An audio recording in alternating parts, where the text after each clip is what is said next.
Well, I decided this morning to come all the way down to the dam. I'm on vacation this week, so I ain't got to worry about getting home at a certain time, getting everything ready to go. It's about a 45-minute run. Yeah, that's a lot of paddling, but you know, pace yourself. You're okay with it. I mean, I just got done. I'm fine. So we're gonna see what happens today. You ready to run a gun? It's time for blast off. Let's go.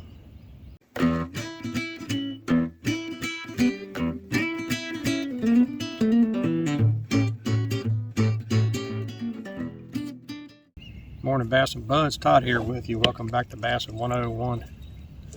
I'm having kind of a semi-nostalgia day being down here at the dam. I'll show you the pictures here in a little while when I get closer down to it. I like to start up here at the bend and kind of float my way down. There's hardly any current out here, and the water's cleared up pretty good. A little more silted right here, but I think it's all right. I'm throwing lightning rods today. I got 4 of them with me. And you might remember this one. This is the one that I redid on the videos. And going all black today.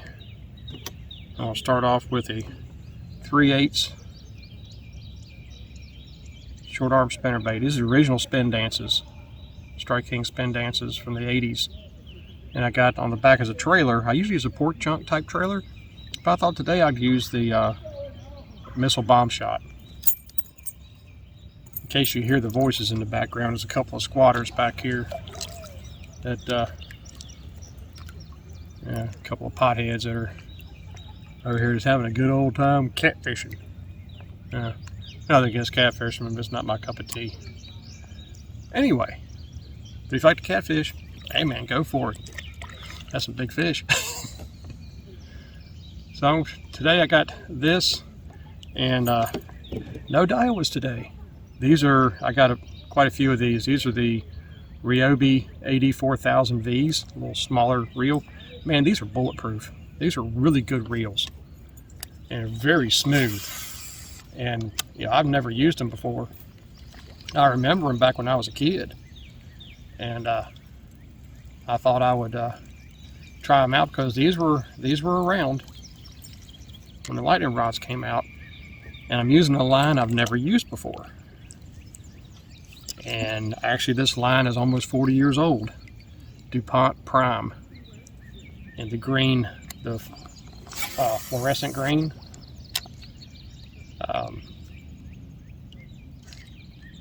Yeah, I remember these came out.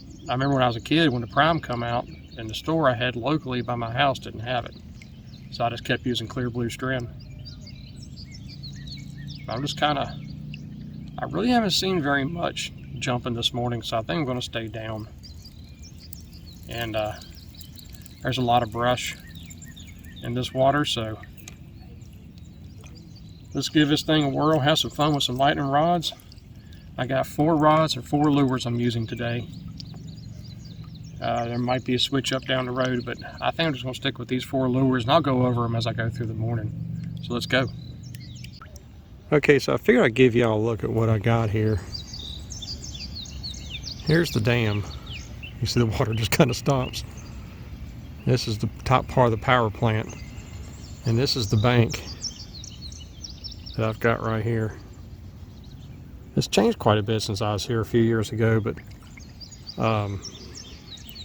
this side over here is mostly mud, shallow mud, because it goes around, you know, this direction to the dam. But this bank over through here, that's all 45-degree shale and rock bank, because the train tracks are running right through these trees right here. I mean, I'm talking 100 feet from where I'm sitting. Look at this glass water, man. But this is the dam. This is the one bank I fish whenever I come down here. And it's a pretty good bank. We'll try it, see what goes on here. And now for combo number 2. This is an AD 5000 V. A little bit bigger reel. I got 17-pound Prime Plus or Prime co-filament on this one. I kind of like this this translucent green. That's okay. It's not real strong, you know, as far as color. Pretty cool actually. But this is a medium heavy lightning rod. And what I've got on here is a black and blue jig. This is from that Big Island, or was it Big River Baits, I think is what it's called, on eBay. I told you guys about these jigs. They hand ties. And I got a Zoom blue shad trailer. This is the way I see that trailer right there. The way I look at it, back when I was fishing jigs all the time with pork chunk trailers, I used to fish a black and blue pork chunk almost exclusively. So this blue shad kind of gives me that same kind of deal. Well, let's throw this for a while, see what happens here. Okay, so we're going to a third bait. I'm just kind of getting all these out and getting them rigged up and everything. We got a black and blue flake Senko rigged, just normal, nothing fancy. Pretty deep water, but I got time to let it sink. I'm actually going to kind of keep it from getting on the bottom. I'm just going to kind of float it through some of these brush piles and stuff. So let's keep on going. First cast, guys, first cast. He was in. That's a good fish too. Got my net ready to go, and I've got him. Guys, this is a good largemouth. I ain't kidding, guys. This is a good fish. I want you to look at this dude. Oh my goodness. He's about 2 pounds. Maybe 2 1/4. Nice largemouth. Isn't that a doll? Wow.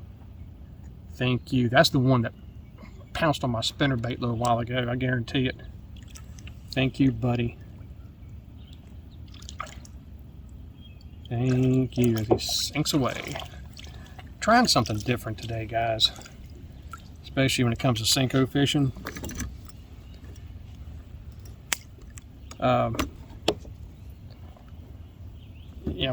I'm a big conservationist. I don't like hurting anything. I'm not a hunter. I don't even eat meat. But one thing I'm trying today on this EWG, I actually crush the barb down so it's barbless.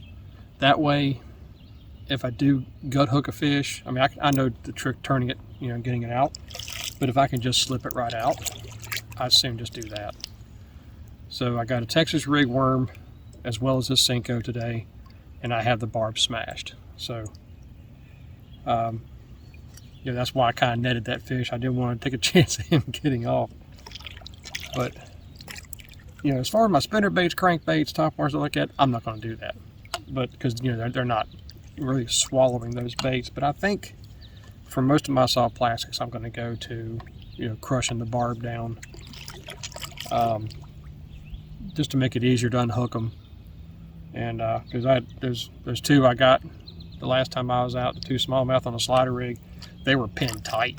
I mean, it took me a while to get those hooks out.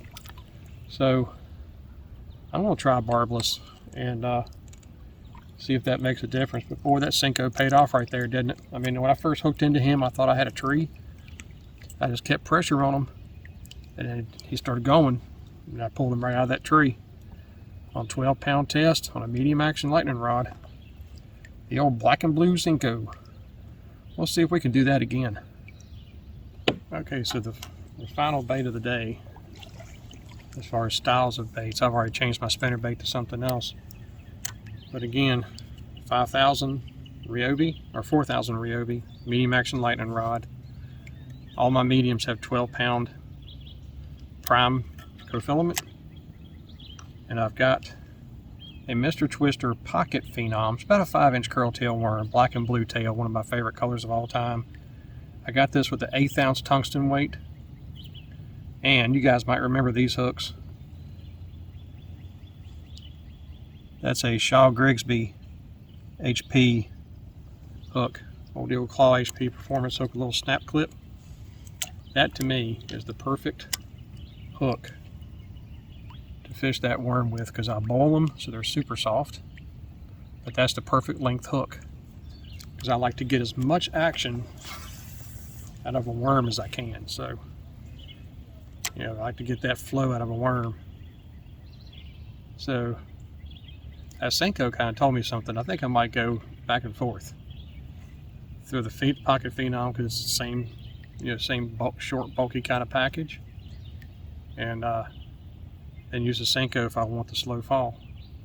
With 1/8 ounce weight, this thing falls faster than you think it does. 1/8 ounce is the smallest weight I'll use on a Texas rig, and it probably falls a little faster than a foot per second. So that's still getting it. So let's keep on chucking. I just lost one on a spinnerbait. I was bumping the bottom. He was maybe 1.5 pounds. I mean, he just jumped out of the water. I must not have had him hooked very well. That's on an old 1/2 ounce Strike King short arm spinnerbait without the weed guard. It's just a standard old short arm, about a number 5 blade on it. And I've got a bomb shot as a trailer, black. I was just fishing the bottom, just pumping it, letting it fall, keeping a semi-tight line as it fell, and he hit it on the fall. Man, that was actually kind of cool. Anyway, well, lost one right here at the kayak.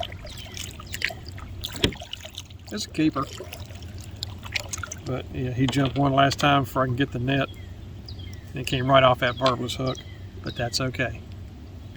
I got the sport out of him, tore my little wormy up. I'll have to fix that when I get home. That's one of my favorite colors, man, black and blue tail. But yeah, let's get another worm on here and try her again. I think that's all I'm going to do down here at the dam. The wind's picking up a little bit. Only supposed to be 5-10 mile an hour winds today. Let's go. Then I'm going to start heading my way back up. I'm going to start hitting certain spots. That's changed quite a bit since I've been down here this far. We've had a lot of flooding too. I'm going to hit a lot of really good looking brush piles that I saw coming down this way, and stuff I don't remember being here. So I'm going to hit that for a while. I've narrowed down to the spinnerbait, single bladed spinnerbait, that Senko, and that pocket phenom. That's what I'm going to stick with the rest of the day.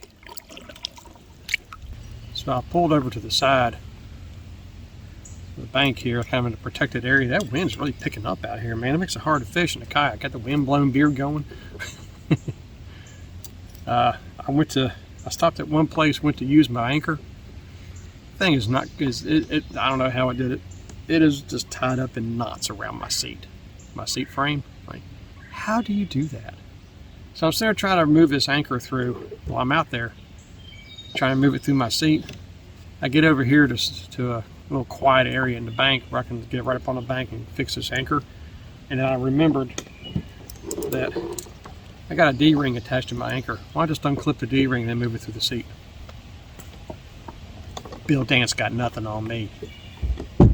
Accident prone 101. That's just the way things go.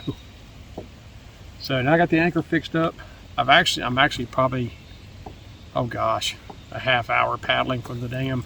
When that wind picks up, I try to get back to as close as I can to where I got to put back out, because I don't like fighting the wind. I've been in like 20-25 mile an hour wind in this kayak. When it kicks up all of a sudden, you can't get back. So I had to stay low and take my shots when I could, and I did manage to get back. But in a kayak, once you hit about 10 mile an hour winds, that gets rough, buddy. Yeah, it really does get rough. I'm definitely going to be investing down the road and probably one of those Pelicans that's got the trolling motor on the back of it. To at least it'll help me a little bit. Anyway, gonna head back up the river some more.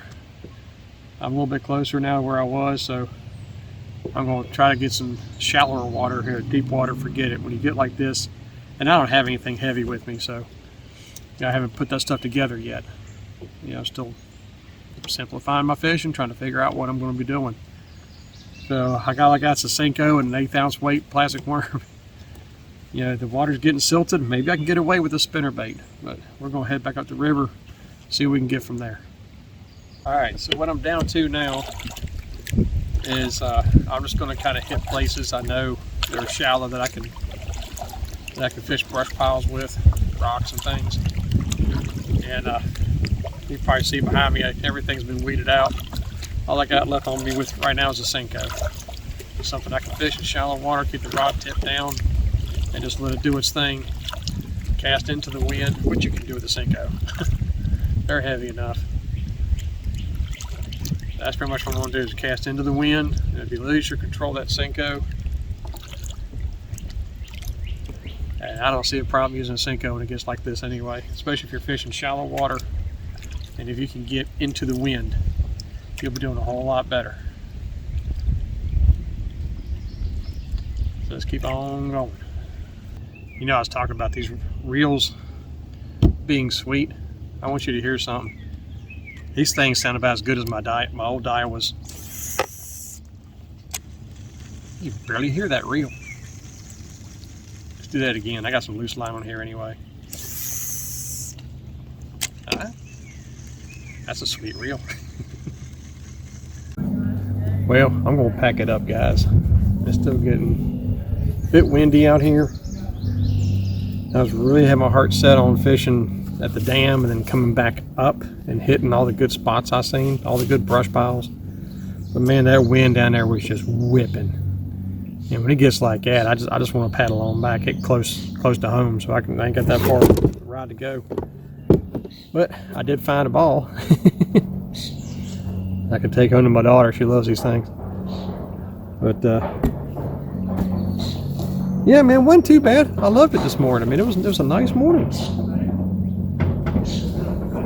But